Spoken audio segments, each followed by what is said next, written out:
but we are not. So I want to first say, with a note of caution, that much of what I'll be speaking about will be with reference to literary theory, but the theoretical terrain across different disciplines is very similar, and it is often borrowed. I hope that it will be accessible to everybody, and I will not be speaking a language of exclusive discipline, so not that kind of thing. But the phrase alternative facts was used by US Counselor to President Donald Trump, which is Kellyanne Conway, during a press meet interview on January 22nd this year. And we know that in law, because I teach in a law school, the term alternative facts is a phrase, it's a legal term. And in law, alternative facts actually describes, say, a set of facts that are recorded in the law court, and based on that facts and based on that evidence, something has happened or not happened. But if certain facts are left out, or if there are other set of facts which is brought to light as evidence, as taken into account, the truth of the matter becomes different. So this particular set that you have a set of facts, so it may be from two opposite sides, or it may complicate a single story that is being told. So alternative facts has been a legal term, and it was very interesting that Conway actually used this term to justify what? To basically say that the White House press secretary, which is Sean Spicer, and he has also been coming into news quite a bit because many of his press conferences are sort of unsettling everybody, that he made a statement that the attendance at the inauguration of Donald Trump, the President of the United States, was the highest ever. And when confronted with the simple, what would seem like fact, of actual comparable photographs of the Obama presidency and the Trump presidency, the White House maintains its position. So the moment Kellyanne Conway said that these are, those are your facts, and what I'm presenting and what Sean Spicer has presented are alternative facts, of course there was widespread outrage that these are lies. What are you saying? Alternative facts. This is not the fact. Both things are not fact. That Obama presidency had the highest attendance and Donald Trump presidency had the highest attendance. Both things can't be just two alternative facts that exist in the same universe. But the day she said it, this book, 1984, George Orwell's novel, experienced a sudden surge in sales. And within a few days, it was on the bestseller list of all online websites within the US, and registered high sales internationally. And why did it do so? Because this is a novel that was written in 1849, so that's immediately after the Second World War. And Orwell, who remained a committed democratic socialist, so he was critical of the Soviet Union, and he was from the tradition of democratic socialism. He wasn't very pleased with the outcome of at the end of the war. He didn't think that there is any cause for optimism, and he wrote what was correctly described as a dystopian novel. Now, I'm sure you know that the word dystopia is the opposite of utopia. So when you imagine a future and you say, you imagine some beautiful, perfect, just, all kinds of futures, people for quite some time have said that we are living in an era of dystopia, and I think it reflects in simple science fiction movies, in all kinds of literature, that the moment you imagine something about the future, you are imagining a destructive, a terrible future where things are in a very, very, very bad way. And the ability to imagine something beautiful has sort of receded, and many people will say it's got to do with the history of our times. It's not got to do with anything about truth, but the times that we live in, the pessimism that prevails about these times, no big optimism, no great cause, and therefore this is what imagination, this is the direction in which imagination is leading people in. So he wrote a dystopian novel, and it was about a totalitarian surveillance state where the protagonist of the novel, named Winston Smith, and those who know those who study intertextuality, those who study references to other texts in other texts, we know that Smith is a name that has been invoked in many movies and many other forms of literature from this. So it's supposed to be evocative of 1984. Now, Smith works in the media, and his main job is that he has to create deceptive propaganda. So that is his main job. So the protagonist of the novel, on behalf of the state, his job is that he has to deceive the people. And that is his explicit job. That this may be the truth, but what's to appear in the newspaper is something entirely different.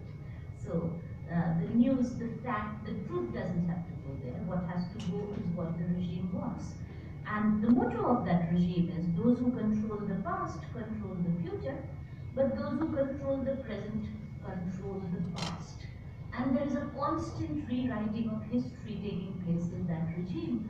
And the punishment for people is that they are vaporized, not in the sci-fi way, they're just killed, but being vaporized means that any trace of their existence is wiped out from history.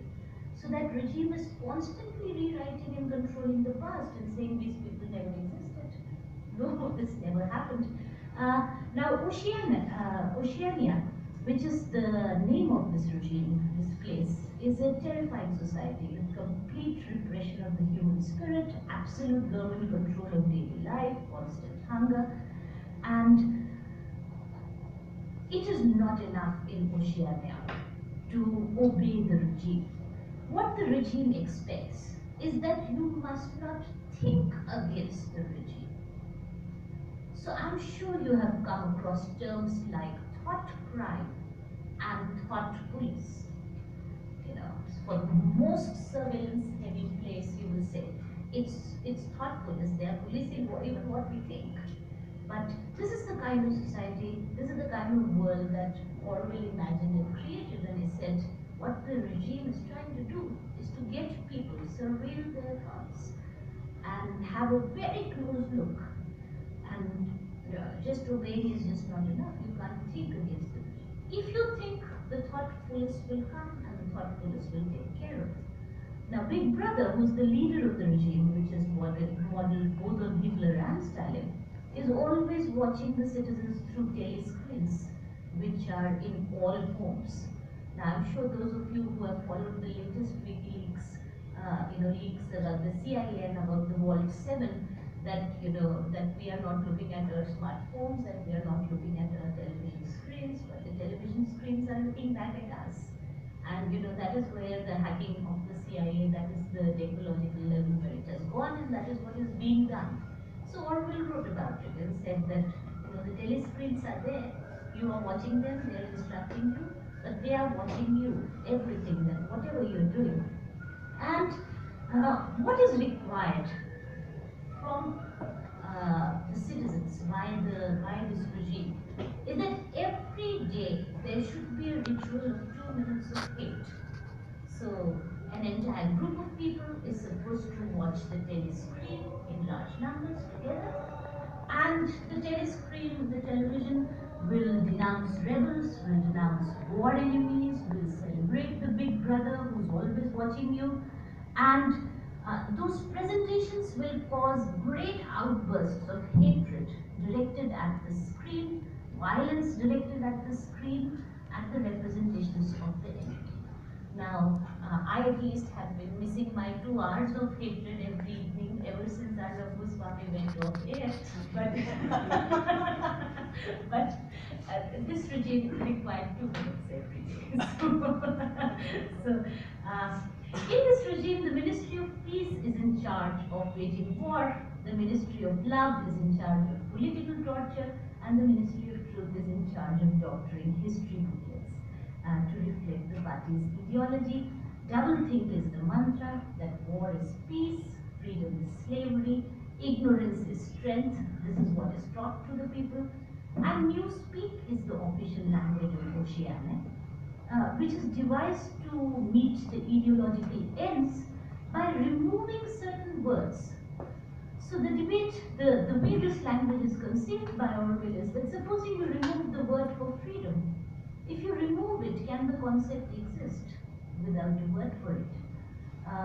So if one removes enough words, so the goal of newspeak is to reduce English language to the fewest possible words, which I'm sure those of you who are studying international relations, to you it again makes sense, because the speeches of Donald Trump have been analyzed again and again for the sheer size of the vocabulary being so small and so limited.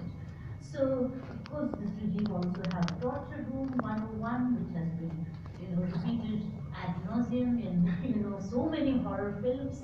And the main thing is that 2 plus 2 is 5. So the day you admit it and accept it without further questioning, it's all fine. So with just this preliminary description, I'm sure you can understand why this novel has become a great hit. But I'm not really here to talk about the novel. We know that other episodes have happened since then. There's a present controversy right now in the US on the question of wiretapping, that President Donald Trump has accused the previous president of having wiretapped him in the Trump Towers without presenting any evidence. That there has been another incident where Sweden was invoked one evening, and the president said, my goodness, what's happening in Sweden? Just last night, what happened in Sweden? And nothing happened in Sweden, but there was a television program about Sweden on Fox TV. So, what is truth is getting troublesome. But you please look at what is the defense of Sean Spicer in press conferences, because he's the White House spokesperson, and he is not saying that I agree with what the president is saying. His defense consistently is that the president believes what he is saying. That means he's saying that what is a lie? And there is a debate that is happening. What is deception? That when you know and believe something else to be true, and still you say something other, that's deception. That's a lie. But if you believe that this is true, then it's not deception and it's not a lie.